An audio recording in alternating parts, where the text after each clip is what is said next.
সকাল সকাল উঠেছি, পুরা বাইক গ্যাং নিয়ে বের হয়ে পড়ছি। সবাই মিলে বাইকে করে আজকে পুরা কুয়াকাটা ঘুরে ঘুরে দেখবো। আমরা কুয়াকাটাতে অনেকজন মিলে আসছি, মানে ফুল গ্রুপ করে আমরা একটা টিম। সবাই আজকে সকাল সকাল ঘুম থেকে উঠে পড়ছি, সবাই আজকে বাইকে করে ঘুরে বেড়াবো। দেখে তো মনে হচ্ছে আমরা পুরো কোনো র্যালিতে যাচ্ছি, কিন্তু বাইকে উঠে আর বেশিক্ষণ যেতে পারলাম না। সামনে বিশাল বালু, বালু পার হয়ে বিচে যাচ্ছি। বিচে আমরা বাইকে করে ঘুরে বেড়াবো। গতবার কুয়াকাটাতে এসে কিন্তু আমরা বাইকেই ঘুরে বেড়াইছিলাম সব জায়গায়। বিচের মধ্যে বাইকে ঘুরতে ভীষণ ভাল লাগে, যদিও বাইক চালানো অনেক রিস্ক, মানে একদম নড়াচড়া করে, খুবই ভয় লাগে। তবে মিষ্টি রোদের মধ্যে বাইকে করে এত সুন্দর জায়গা ঘুরতে ভালোই লাগতেছে। এই জায়গাতে এসে তো মনে হচ্ছে আমি পুরো বিদেশে চলে আসছি। এত সুন্দর ব্যাকগ্রাউন্ড, মাঝখানে এরকম দোলনা। আজকে আরো অনেক জায়গাতে ঘুরবো যেখানে আমরা আগে কখনো যাইনি। বিচের মধ্যেও তো এদের নাচানাচি কোনোভাবেই শেষ হয় না, মানে পিকনিক যাকে বলে আর কি। সবাই মিলে প্রচুর এনজয় করতেছি এবার এসে। এখানে এক এক জায়গায় এক এক রকমের সৌন্দর্য। একটু পর পর আমরা বাইকে করে এখানে ওখানে যাচ্ছি, থামতেছি আর ঘুরে ঘুরে বেড়াচ্ছি। আমি তো মনে হচ্ছে এবার এসে একদম বান্দর হয়ে গেছি। বান্দরের মতো গাছে উঠতেছি, লাফালাফি করতেছি,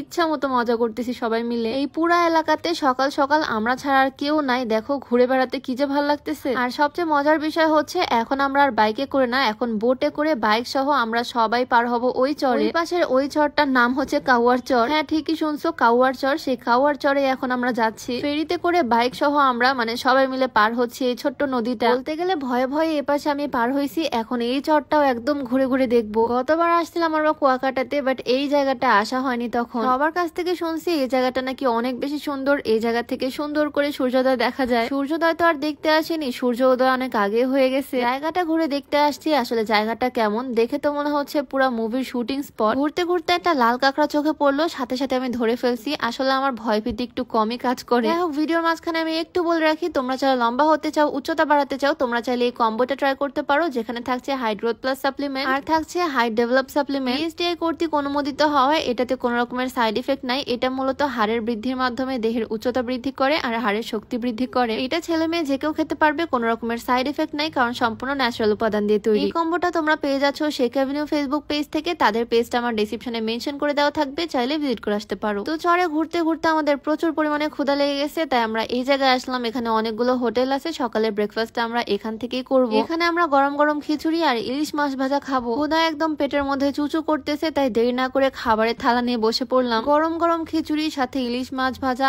কি যে মজা। পেট ভরে খাওয়া দাওয়া করে চলে আসলাম ডাব নিতে। এরকম বিচের মধ্যে ডাব খেতে বেশ ভালোই লাগে। কিছুক্ষণের জন্য আবার ডাবওয়ালা মামাও হয়ে গেলাম আমি। ডাবওয়ালা মামা হলে এমনই হওয়া উচিত, নিজের দোকানের ডাব নিজেই খাচ্ছে। যাই হোক, তোমাদেরকে একটু বলে দিই, আজকে আমি যে সুন্দর ড্রেসটা পরে আছি, মানে সুন্দর সুতির টপসটা, কিউট সিম্পল ফ্রকটা আমি নিয়েছি কোয়ালিটি আউটফিট ফেসবুক পেজ থেকে। সুতির ফ্রক, খুবই কমফোর্টেবল। ট্যুরে এই ধরনের হালকা জিনিস পরতে বেশি ভালো লাগে। আর প্রিন্টটাও খুব সুন্দর, হোয়াইটের মধ্যে পার্পল কালার প্রিন্ট করা। কোয়ালিটি আউটফিট ফেসবুক পেজটা আমার ডেসক্রিপশনে মেনশন করে দেওয়া থাকবে, তোমরা চাইলে তাদের পেজটা ভিজিট করে আসতে পারো। কিউট কিউট ড্রেস তাদের পেজে পাবা। যাই হোক, এদিকে চরে এসে আমরা টিকটক ভিডিও মেক করতেছি আপুর সাথে। তাকে দেখতে ভাইয়ের মতো মনে হলেও সে কিন্তু আমার আপু হয়। মানে আপুকে দেখলে ফার্স্টে যে কেউ মনে করবে আপু ছেলে, বাট আপু হচ্ছে মেয়ে। তো এখান থেকে খাওয়া দাওয়া শেষ করে আমরা এখন যাচ্ছি আবারও ঘুরতে। ওই যে বললাম না, পুরো কুয়াকাটা আজকে ঘুরে ঘুরে বেড়াবো। তবে আবারও রাস্তার মধ্যে কাঠের ব্রিজ, যেটা আমাকে হেঁটে হেঁটে পার করতে হচ্ছে। রাস্তার মধ্যে মাঝে মাঝে নামতে হচ্ছে, হাঁটতে হচ্ছে, তারপরে আবারও বাইকে দুর্বিষহ রাস্তা পার করে অবশেষে আমরা চলে আসলাম মিস্ত্রিপাড়াতে। এইখানে আমরা গতবারও আসছিলাম। এই জায়গাতে খুব সুন্দর সুন্দর তাঁতের 3 পিস ড্রেস, শাড়ি, শাল এগুলো পাওয়া যায়। এবার ট্যুরে আমি শীতের কাপড় কিছুই আনিনি, তাই এখান থেকে নিজের জন্য 2টা শাল নিয়ে নিলাম। এখান থেকে আজকে আর কিছু নেওয়া হয়নি। তো সকাল সকাল ভালোই ঘোরাফেরা করলাম আজকে কুয়াকাটাতে। বিকালবেলা আবারও বের হবো ঘুরতে, অবশ্যই ভিডিও তোমাদের সাথে শেয়ার করবো। তো আজকের ভিডিওটা আপাতত এখানে শেষ করছি। সবাই ভালো থাকো, দেখা যাবে নতুন কোনো ভিডিওতে। সবাইকে আল্লাহ হাফেজ।